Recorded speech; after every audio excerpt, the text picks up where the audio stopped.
donc, je me suis posé la question, c'est la dernière du livre, c'est peut-on promettre l'amour éternel, qui est une vaste question. En tout cas, je ne sais pas si on peut le promettre, mais en tout cas, on peut y croire. Le promettre, c'est encore autre chose. Mais en fait, il y a les deux mouvements dans ce livre, c'est-à-dire qu'il y a un début qui... Enfin, je ne sais pas si ça se sent, mais il y a quand même tout un début.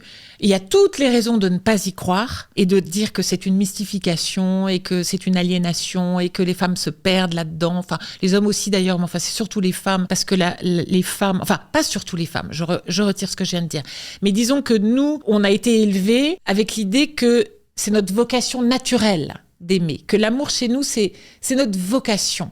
Et donc, on est un peu la gardienne de l'amour dans le couple. Et donc, l'homme, il peut aller à droite, à gauche, faire la vie, etc.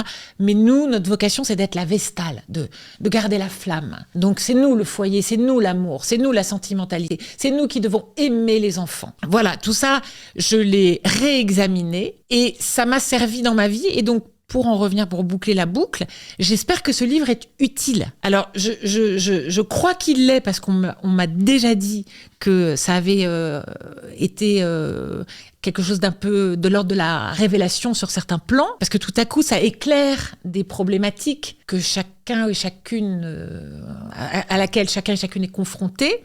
Et donc, ça met des mots dessus, et puis ça les décortique. J'essaie d'analyser, de décortiquer, et encore une fois, de confronter les points de vue. Par exemple, sur cette question de choisit ton être aimé, j'ai confronté. Il y a Descartes, il y a Spinoza, il y a Freud, il y a Jankélévitch, et qu'est-ce que chacun a dit, et j'essaye de simplifier.